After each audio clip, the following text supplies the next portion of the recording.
서울에서 어느 정도 생활하다 보면 이 도시가 얼마나 잘 만들어진 곳인지 감각이 무뎌지는 순간이 옵니다. 매일 타는 지하철, 매일 걷는 거리, 매일 당연하게 쓰는 것들. 그런데 처음 한국을 밟은 외국인의 눈에는 그 모든 것들이 완전히 다른 세상으로 보인다고 하는데요. 오늘 소개할 주인공은 나오미입니다. 유럽 출신의 금발 여성 여행 크리에이터인 그녀는 서울에서 며칠 지낸 뒤 드디어 부산으로 향하는 결심을 합니다. 그리고 부산행 KTX에 올라타는 순간부터 나오미의 반응은 심상치 않았습니다. We are going to Busan. This is my first time going with the express train, which is supposed to take 2 hours, which is crazy because in my country it will take 7 hours, and that's without any delays. Delays are very difficult in my country, so it will take probably like 9 hours on a good day. 자막을 통해 확인되는 나오미의 말은 이렇습니다. 서울에서 부산까지 KTX로 딱 2시간. 나오미는 이게 말이 되냐며 당황합니다. 자기 나라에서 같은 거리를 이동하면 7시간은 기본이고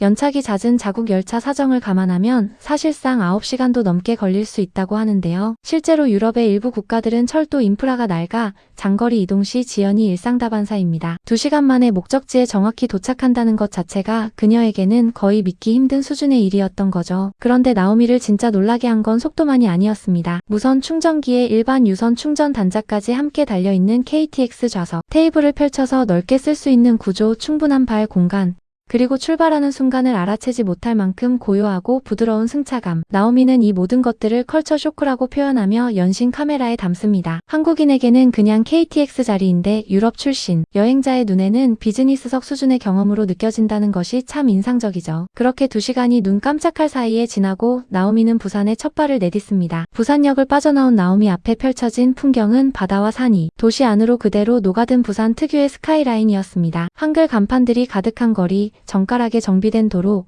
그리고 어디를 봐도 이어지는 활기찬 도시의 풍경. 사실 부산은 서울과 전혀 다른 결의 도시입니다. 항구를 낀 해안 도시 특유의 탁 트인 개방감과 언덕과 골목이 뒤섞인 입체적인 구조는 유럽의 항구 도시들과 비교해도 전혀 뒤처지지 않는 수준인데요. 나오미는 도착하자마자 이 도시가 서울보다 더 특별하게 느껴진다는 인상을 받습니다. 숙소에 도착한 나오미는 문을 열자마자 카메라를 꺼내 들었습니다. 이 숙소는 서울에서 우리가 묵었던 곳과 비교하면 정말 너무 예뻐요. 여기는 정말 럭셔리한 느낌이에요. 물론 서울 숙소도 정말 좋았어요. 불평하는 건 아니에요. 그냥 여기 모습이 너무 마음에 들어서 정말 행복해요. 그녀가 목격한 것은 바다가 액자처럼 걸린 통창뷰, 숙소 창밖으로 푸른 바다가 그대로 펼쳐지는 광경에 나오미는 잠시 말을 잇지 못합니다. 그리고 이내 이 정도 숙소가 서울보다 훨씬 감동적이라며 자신이 지금 얼마나 행복한지 솔직하게 털어놓는데요. 서울 숙소도 좋았지만 부산 숙소는 그야말로 럭셔리 그 자체라는 나오미. 어떤 나라에서 이 정도 가격에 이런 전망을 기대할 수 있을까요? 사실 한국의 숙소, 가성비는 외국인들 사이에서 꾸준히 화제가 되는 포인트입니다. 단순히 시설이 좋은 게 아니라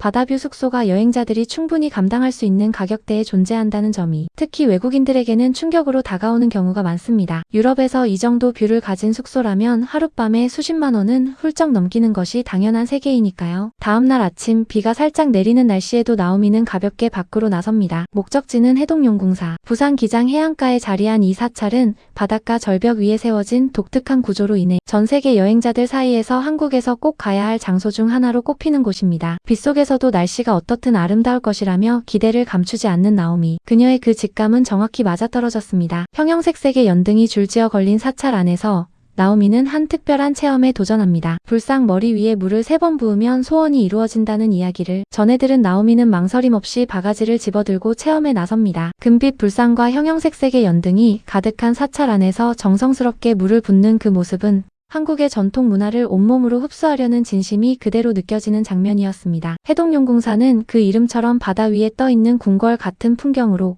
여행자의 감각을 순식간에 사로잡는 힘이 있는 곳이죠. 사찰 체험을 마친 뒤 나오미가 찾아간 곳은 부산 엑스 더 스카이 전망대였습니다. 해운대 해변이 한눈에 내려다 보이는 이 초고층 전망대에서 나오미는 또 한 번 부산의 진면목을 마주합니다. 끝없이 이어지는 해운대 백사장과 그 위로 빽빽하게 들어선 고층 빌딩들, 그리고 그 너머로 아득하게 펼쳐지는 남해의 수평선. 이 도시가 얼마나 거대하고 입체적인 풍경을 품고 있는지 전망대 위에서야 비로소 실감이 된다고 하는데요. 그리고 나오미의 부산 여행에서 빠질 수 없는 하이라이트 중 하나 바로 동물 카페입니다. 미니 돼지, 앵무새, 도마뱀까지 온갖 동물들을 직접 만지고 교감할 수 있는 7테마 동물 카페. 나오미는 이곳에서 보낸 50분이 가히 최고의 시간이었다고 고백합니다. 그리고 그 경험에 들인 돈이 단 10,000원이었다는 사실에 완전히 경악하고 맙니다. 10,000원이면 커피 2잔 값 정도 되는 돈으로 이런 특별한 경험을 할 수 있다는 것.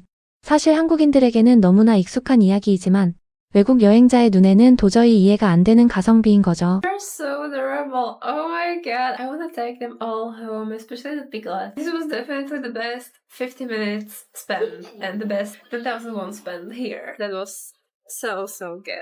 유럽의 체험형 동물원이나 카페는 이 정도 퀄리티에 보통 3배에서 5배 이상의 비용이 드는 경우가 대부분이니까요. 나오미는 특히 아기 돼지를 집에 데려가고 싶다며 웃음을 터뜨렸는데요. 한국 여행의 어떤 고급 식사보다 10,000원짜리 50분이 더 기억에 남을 것 같다는 말이 그냥 나온 게 아닌 것입니다. 마지막 날 아침, 나오미는 체크아웃을 하면서 숙소 내부를 다시 한번 카메라에 담습니다. 그리고 퇴실하기 직전에 뜻밖의 공간을 발견하고는 눈이 커지고 맙니다. 워크인 클로젯. 나오미에게는 평생의 꿈이었다는 그 공간이 부산의 여행용 숙소에 버젓이 존재하고 있었던 겁니다. 카메라를 들고 클로젯 안으로 들어가 신나하는 나오미의 모습은 보는 사람마저 덩달아 즐겁게 만들 정도입니다. 한국의 숙박시설들이 얼마나 세심하게 설계되어 있는지를 보여주는 장면이기도 하죠. 체크아웃을 앞두고 이미 이 공간이 그리울 것 같다며 아쉬움을 토로하는 나오미. 겨우 이틀을 머물렀을 뿐인데 그녀의 마음속에 부산은 이미 특별한 자리를 차지해버린 것입니다. 그런데 체크아웃 당일 나오미에게 작은 소동이 벌어집니다. 한국은 분리수거 규정이 매우 엄격하다는 것,